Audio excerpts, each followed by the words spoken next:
السلام علیکم ورحمۃ اللہ وبرکاتہ۔ Islamic TV programme light of Islam لے کر سیکنڈ سیگمنٹ میں رمضان سے ایک ویک پہلے 6 دن رہ گئے ہیں رمضان شروع ہونے کے لیے۔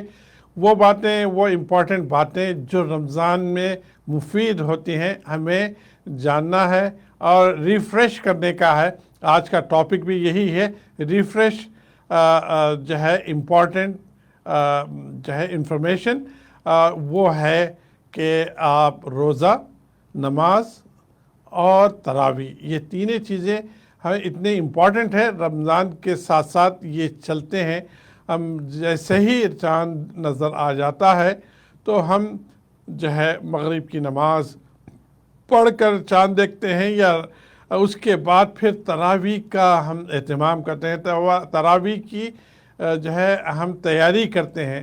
آئیے، جناب امام موسیٰ صاحب موجود ہیں میرے ساتھ، اور جناب بتائیے کہ یہ تینوں چیزیں ساتھ ساتھ رمضان میں کس طرح سے بخوبی ہم جو ہے اس کا اہتمام کریں، اس کا پریکٹس کریں۔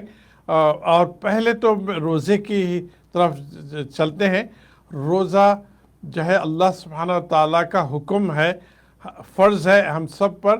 عاقل اور باخل،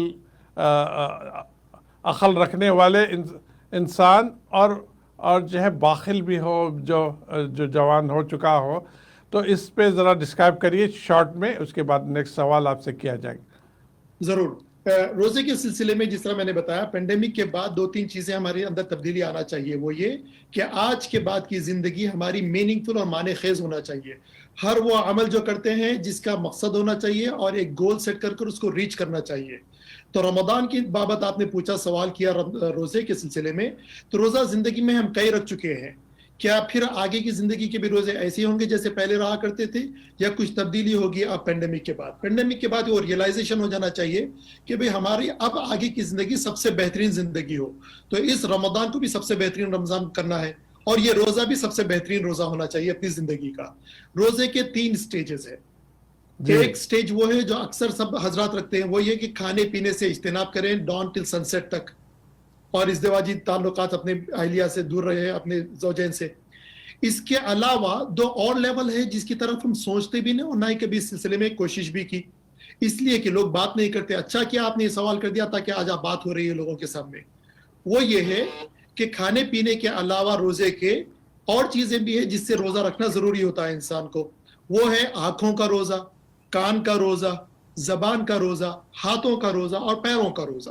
اس کا کیا مطلب ہوا؟ آنکھوں سے وہ چیز نہ دیکھیں جس کے دیکھنے سے اللہ اور رسول نے منع کیا، یہ آنکھوں کا روزہ ہو گیا۔ کان سے وہ چیز نہ سنیں، منہ سے وہ بات نہ کہیں۔ ہاتھوں سے آج کل چونکہ ٹائپ وغیرہ گیجٹس وغیرہ ہے، ٹائپنگ کرتے ہیں، سرچ کرتے ہیں سائٹس کو، ویب سائٹس کو، وچ از ناٹ پرمیسیبل ان اسلام، یا ایسے چیزیں لکھ دیتے ہیں جس کا نہیں لکھنا چاہیے ٹائپ کرنے کے اندر، ان چیزوں سے اجتناب کرنا ہاتھوں کا روزہ ہوگا۔ اپنے پیروں سے اس جگہ پر نہ جائے جس کے لیے اللہ نے منع کیا اور رسول نے منع کیا، وہ پیروں کا روزہ ہو گیا۔ یہ دوسرے لیول کا روزہ ہے۔ کھانے پینے کے ساتھ ساتھ یہ روزہ بھی رکھنا مسلمانوں پر ضروری ہے۔ اس کے علاوہ ایک روزہ ہے، یہ دونوں کے ساتھ ساتھ اگر اللہ تعالیٰ توفیق دے تو یہ بھی کوشش کرنا چاہیے کہ اپنے خیالات کا بھی روزہ رکھیں، اپنے تھاٹس اور اپنے ارادے اور تھاٹس اس طریقے جب نہ جائیں جس کو اللہ اور رسول نے منع کیا ہے۔ ماشاءاللہ، یہ ہے پینیکل آف دا روزہ، تو ہائیسٹ لیول آف روزہ۔ اس کی ہر مسلمان کوشش کرے کہ اپنی زندگی میں کم از کم ایک رمضان تو ایسا گزر جائے، اور اگر سارا رمضان نہیں گزرتا تو 10 دن رمضان کے ایسے روزوں کے ساتھ گزرے۔ اگر نہیں ہوتا تو کم از کم یہ گول رکھیں کہ ایک رمضان کا ایک روزہ ہی صحیح اس طرح ہو جائے۔ ماشاءاللہ ماشاءاللہ۔ اللہ سبحانہ تعالیٰ نے ہماری جو زندگی ہے ہماری شرنک کر چکی ہے۔ جب آدم علیہ السلام کی زندگی ہم دیکھتے ہیں تو اسکالر سے بلکہ اللہ کے نبی صلی اللہ علیہ وسلم کے تعلیمات سے ہمیں پتہ چلتا ہے کہ کب 900,000 سال کی زندگی شروعات ہوئی تھی انسان کی۔ اب اس کو گھٹتے گھٹتے اللہ کے پیارے نبی صلی اللہ علیہ وسلم نے بتایا کہ میری امت کی زندگی 60 اور 70 سال کے درمیان ہوگی۔ اب یہ ہم کیسا مقابلہ کریں گے جو 900 سال زندہ رہا، جو 800 سال کی عبادت کیا جو انسان، ہم ان کے کیسا مقابلہ کریں گے؟ تو اللہ سبحانہ و تعالیٰ کا کرم ہے، اللہ تعالیٰ ایسے موقع ہمیں دیتے ہیں، ایسا رمضان ہر 11 مہینے کے بعد ایک مہینہ ہمیں دے دیتے ہیں کہ آؤ بندو ان کا مقابلہ تم کر سکتے ہو، تم پورا رمضان اللہ کے حکم پہ چلو، اور اللہ تعالیٰ کے حکم پہ جب چلیں گے تو وہ جو عبادت وہ اور اس رات کو وہ پالیں گے جو شب قدر ہے، تو پھر اللہ سبحانہ تعالیٰ ان کے مقابلے میں ہمیں اجر عطا کرتے رہیں گے۔ اور جو ہے اللہ کا بڑا کرم ہے ایمان رکھنے والوں پر، ہم سب مسلمانوں پر۔ زندگی کم کی لیکن ادھر اجر ہی اجر بڑھاتے گئے اور ہمیں موقع دیتے گئے کہ انسان کو واقع انسان بنانے کے لیے رمضان آتا ہے، ہماری نفس کو کنٹرول کرنے کے لیے، ڈسپلن کرنے کے لیے رمضان آ رہا ہے، اور ہمیں ٹریننگ دینے کے لیے رمضان آ رہا ہے، ہمارے ایمان کو ریچارج کرنے کے لیے رمضان آ رہا ہے۔ اسی بات کو آپ پر ایکسٹینڈ کریں۔ جی اگر میں کہوں تو کوانٹیٹی نہیں بٹ کوالٹی دیٹ میٹرز، جی کوالٹی آف لائف ہونا چاہیے، کوالٹی ان عبادہ ہونا چاہیے، اور چھوٹی زندگی کیوں نہ ہو اگر اس کو صحیح طریقے سے استعمال کیا جائے تو یہ زندگی میں بھی وہ جس کو زیادہ زندگی ملی اس سے بھرپور زیادہ فائدہ اٹھایا جا سکتا ہے۔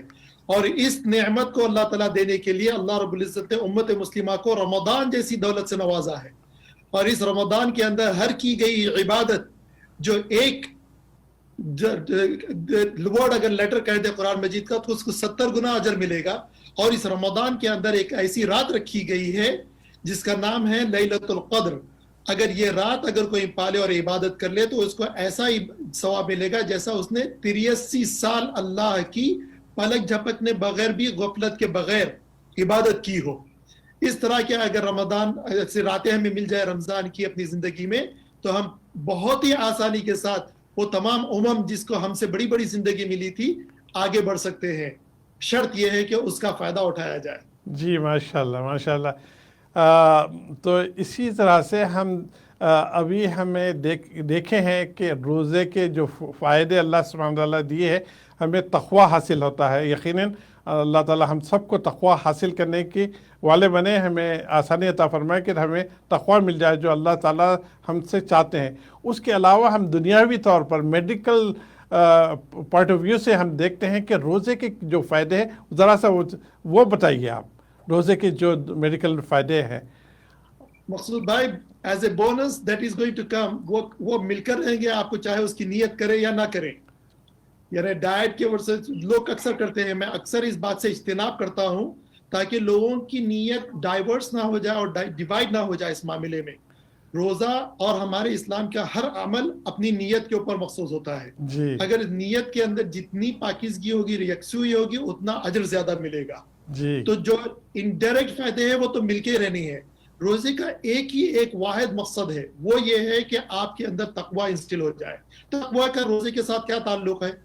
دیکھیں، آپ اللہ کے نام کا روزہ رکھتے ہیں اور کہتے ہیں کہ میں اللہ کے نام کا روزہ رکھ کر اس حلق سے نہ پانی یا کھانا کوئی غذا کو پاس ہونے دوں گا۔ چاہتے تو ہم وضو کرتے ہوئے یا چھپ کر پانی پی لیتے، کسی کو پتہ بھی نہیں چلتا۔ روزہ ہی اسلام میں ایک ایسی عبادت ہے جس کو آدمی چھپ کر اگر توڑنا چاہے تو کسی کو پتہ نہیں چلتا سوائے اللہ کے۔ جی جی اور روزہ ہی ایک ایسی عبادت ہے، روزہ رکھنے والے کو پتہ ہوتا ہے اور کسی اور کے سامنے اگر ظاہر نہ کرے تو پتہ بھی نہیں چلتا۔ جس طرح نماز ہے، نماز پڑھیں گے تو کسی نہ کسی کو جو دیکھ لے گا اس کو پتہ چل جائے گا کہ ہم نماز پڑھ رہے ہیں۔ عمرے کے لیے حج کو جائیں گے تو لوگوں کو پتہ چل جائے گا۔ زکوٰۃ دیں گے تو ریسیپینٹ کو پتہ چل جائے گا کہ آپ دے رہے ہیں۔ روزہ ایک ایسی عبادت ہے جو صرف اللہ کے لیے، تو اللہ تعالیٰ کہتا ہے الصوم لی وانا اجزی بہ، یہ میرے لیے عبادت ہے اور میں ہی اس کا اجر دوں گا۔ بعض فقہاء نے کہا میں ہی اس کا اجر ہوں، یعنی اللہ آپ کا ہو جائے گا۔ جی ماشاءاللہ ماشاءاللہ۔ دیکھیں، میں یہ سوال اس لیے کیا تھا ان لوگوں کو، ان نوجوانوں کو جو تقوی کی طرف نہیں نظر ہے ان کی، اور دوسرے اجر کی طرف نظر نہیں ہے، دنیاوی فائدہ دیکھتے ہیں، ان کے لیے میں یہ بینیفٹ جو میڈیکل پوائنٹ آف ویو سے بھی بہت سارے بینیفٹس ہیں، تو اس کو بھی ہمیں دیکھنا ہے کہ ہر چیز کے لیے ایک ریسٹ ہوتی ہے۔ ہم ویکیشن لیتے ہیں، ہم ویک میں 1 دن 2 دن آرام کرتے ہیں، اور بہت سارے چیزیں کرتے ہیں جو ریسٹ ہوتی ہے۔ تو ہماری ڈائجسٹو سسٹم جو اندر کا ہمارا نظام چل رہا ہے، اس کو بھی سال میں 1 مرتبہ ہم روزہ رکھ کر چاہے سارا جو ٹاکسک اندر جمع ہو جاتا ہے وہ اس کی بھی کلیننس ہو جاتی ہے، تو وہ بھی اس کو بھی بریک ملتا ہے. اور جب انسان بھوکا رہتا ہے تو عبادت میں بھی اس کو لطف آتا ہے.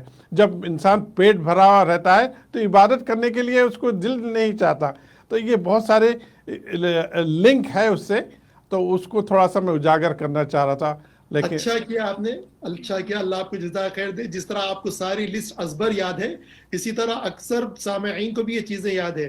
ضرورت اس بات کی ہے کہ وہ چیزوں کے ساتھ ساتھ سب سے افضل اور مقدم نیت اور خالصتاً لوجہ اللہ سبحانہ و تعالی ہونی چاہیے.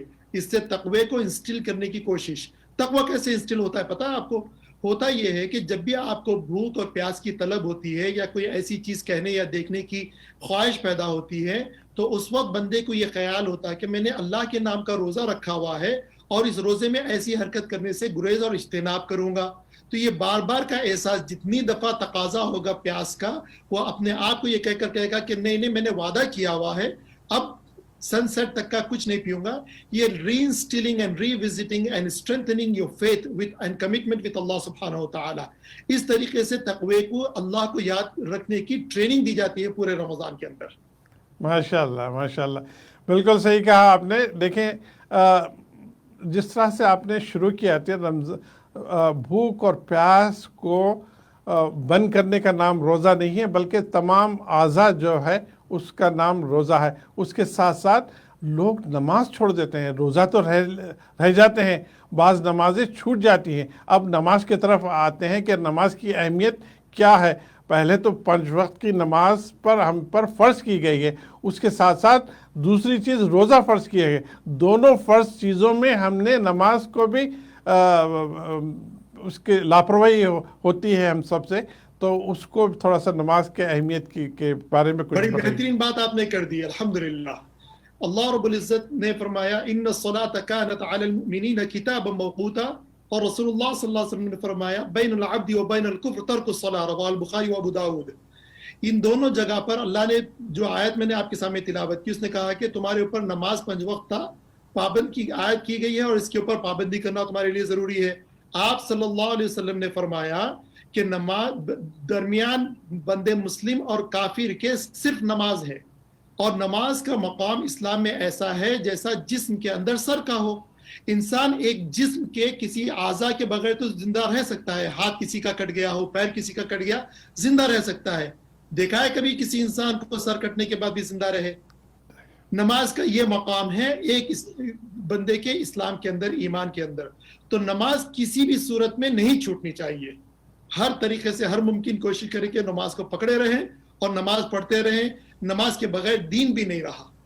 جی نماز کو ہم تھوڑا آسان چیز ایک ایگزامپل لے کر سمجھ جائیں. نماز کیا ہے؟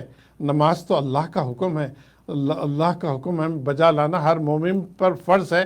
اس کے ساتھ ساتھ ہم سمجھنے چاہیے کہ 2 انسان اگر ٹھہرتا ہے آپس میں بات کر رہے ہیں پارکنگ لاٹ میں یا کہیں، تو ایک بندے کے ہاتھ سے اس کا سیل فون گر جاتا ہے، تو دوسرا بندہ اٹھا کر دیتا ہے تو امیڈیٹلی منہ سے نکلتا ہے تھینک یو جناب، تھینک یو ویری مچ، جزاک اللہ خیر، بہت شکریہ. بہت سارے الفاظ امیڈیٹلی نکلتے ہیں. یہ بندہ صرف آپ کو سیل فون اٹھا کر دینے پر آپ اس کو شکریہ ادا کرتے ہیں. اللہ سبحانہ و تعالیٰ نے ہمیں زندگی دی ہے، ہمیں پیدا کیا ہے، ہمارے لیے ساری چیزیں مہیا کی ہے، تمام دنیا مہیا کی ہے، اور اس کا شکر ادا کرنے کے لیے ہمیں نماز ادا کیوں نہیں کرنا ہے؟ نماز ایک شکر ہے اللہ کا ایک انداز میں، اور اللہ کا فرض ادا کرتے ہوئے اللہ کا شکر ادا کرتے ہیں. جی فرض ہے، لازم ہے. This is the least we could do to call ourselves Muslims. اس کے بغیر حق بھی نہیں ہے مسلمان اپنے آپ کو کہلانے کا. یہ اتنی واضح بات ہے، جب یہ بات سمجھ میں آ جائے گی تبھی ہم دین کو سمجھ پائیں گے. تو اس کی اہمیت میں بار بار دلانا چاہ رہا ہوں کہ اس کے بغیر ایمان نہیں ہے. آپ صلی اللہ علیہ وسلم نے واضح طور پر بتا دیا ہے. اور شکرانہ تو ان چیزوں پر کرنا چاہیے جس کے ہم انٹائٹل بھی نہیں تھے. اللہ نے بہت ساری چیزیں وَإِن تَعُدُّوا نِعْمَةَ اللَّهِ لَا تُحْصُوهَا، اگر تم اللہ کی نعمتوں کو گنتے بیٹھو تو گن بھی نہ پاؤ گے. اور سورہ رحمان کی وہ فیمس آیت فَبِأَيِّ آلَاءِ رَبِّكُمَا تُكَذِّبَانِ، اللہ کی کن کن نعمتوں کا آپ انکار کریں گے. تو شکرانہ ہی ایک راہ نجات ہے اور اس سے بہتر طریقہ کوئی اور نہیں ہے، جس طرح آپ نے فرمایا. جی بالکل. دوسری چیز امام موسیٰ صاحب میں یہ کہنا چاہتا ہوں اپنے ناظرین کے لیے کہ ہم یہ ساری عبادتیں اپنی جگہ ہے، اللہ کا حکم ہے، اس سے پہلے ہم اپنے عقائد کو بھی ٹٹولیں. رمضان شروع ہونے سے پہلے دیکھیں کہ ہم اپنے عقائد میں کوئی ایسی شرک کی چیزیں تو نہیں کر رہے ہیں کہ ہمارے اعمال ہی قبول نہ ہو. تو پہلے ہم اپنے اعمال کو، اپنے نیت کو، اپنے عقیدے کو ٹٹولیں تاکہ ہمیں پتہ چلے کہ ہم خالص اللہ سبحانہ و تعالیٰ کو واحد اکیلا خالق مانتے ہیں، اور اس کے ساتھ جتنے شرک کے زمرے ہیں اس سے ہم بچ کے زندگی گزار رہے ہیں، اپنے سوچ کو بچایا ہوا ہے یا نہیں. اس پہ بھی تھوڑا سا آپ بتائیے کہ شرک سے کس طرح سے بچیں. بالتحقیق سارے عالم میں، سارے شروع سے آخر تک آج تک صرف واحد اسلام کی تعلیمات ایک ایسی ہے جو وحدہ لا شریک لہ کی طرف بلاتی ہے، اور قرآن مجید کے اندر ہی صرف ایک ایسی آیت نازل ہے جس کے اندر اللہ رب العزت ڈیمانڈ کرتا ہے بلیور سے خالصتا لوجہ اللہ سبحانہ وتعالی، آپ اپنے دین کو خالص صرف اور صرف اللہ کے لیے یکسو کر لیں. اور ہم اور آپ اور اکثر سارے مسلمان الحمدللہ اس سورہ کو یاد بھی کر چکے ہیں جس کے اندر اللہ نے بار بار یاد دہانی کروائی. سورہ فاتحہ نے کہا کہ ایاک نعبد و ایاک نستعین، تم اس بات کا اقرار کرو بار بار میرے پاس کہ تم صرف اور صرف میری ہی عبادت کرتے ہیں اور صرف مجھ سے ہی مدد چاہتے ہیں. ہمارے استاد فرمایا کرتے تھے کہ یہ ہی کے آگے ہم مسلمانوں نے بصورت عمل بے کا اضافہ کر لیا ہی کے اوپر. تو ہم یوں کہتے ہیں گویا کہ ہم آپ کی بھی عبادت کرتے ہیں اور آپ سے بھی مدد چاہتے ہیں. نعوذ باللہ یہ شرک ہوگا. اور اللہ رب العزت ہم سب کی حفاظت فرمائے اور اس بے کو ڈراپ کر کر اللہ کی ہی عبادت کرنا اور اللہ سے ہی مدد مانگنے والا بنا دے. بالکل آمین یا رب العالمین. میں اس لیے سوال یہ کیا تھا، اسی لیے میں یہ چیز اجاگر کرنا چاہ رہا تھا، اویئرنیس لے کے آنا چاہ رہا تھا. ہم کیونکہ انڈیا، پاکستان، بنگلہ دیش، ہم ہندو کلچرز میں ہم رہتے ہیں، ہمیں پتہ بھی نہیں چلتا ہے کہ ہم شرک کیا کر رہے ہیں، شرک کس زمرے میں ہم ملوث ہیں. انڈیا میں آپ دیکھتے ہیں خبر پرستی ہوتی ہے، بزرگان دین کے قبور پر جا کر جو کیا کیا مانگا جاتا ہے. ڈائریکٹ کنیکشن مقصود بھائی انڈو پاک کے رہنے والے مسلمانوں کے لیے انڈرسٹینڈنگ اور اپریشیشن اس لیے ہوگا، آپ نبی کریم صلی اللہ علیہ وسلم کی تعلیمات میں یہ چیزیں واضح ہیں. کیوں؟ جو حالات سے آپ ابھی اشارہ کر رہے تھے، بت پرستی ہمارے ہاں رائج ہے، یہی حالات تو مکے کے بھی تھے جب اسلام آیا تھا. جی. تو آپ صلی اللہ علیہ وسلم ڈٹ کے اس کا مقابلہ کیے، اور قرآن و حدیث کے اندر واضح طور پر یہ بتا دیا گیا ہے کہ کسی بھی اعتبار سے، کسی بھی طریقے سے اللہ کے ساتھ شریک نہیں کیا جا سکتا. یہاں تک کہ ایک تو آپ مجسمہ رکھے کرنا تو دور کی بات، خیال اور ارادے میں بھی اللہ کے ساتھ اللہ کو شرک برداشت نہیں ہے. تو اس سے ہمیں بچ کر، جب اس سے بچ جائیں گے تو پھر ہر عمل جو ہم کریں گے اللہ کی رضا کے لیے انشاءاللہ اللہ سبحانہ وتعالیٰ قبول کریں گے، ورنہ وہ عمل ہمیں ہمارا ضائع ہو جائے گا. اور اگر ہم شرک کے کسی زمرے میں ہم جاتے ہیں تو اس سے بچیں، اپنے آپ کو دیکھیں کہ ہم کوئی ایسا عمل نہیں کر رہے ہیں جو شرک کا زمرہ آئے تاکہ ہماری ساری عبادت ضائع ہو جائے. اب بریک کا وقت آ چکا ہے، اس بریک کے فوری بعد پھر آپ سے گفتگو جاری رہے گی. السلام علیکم ورحمۃ اللہ وبرکاتہ.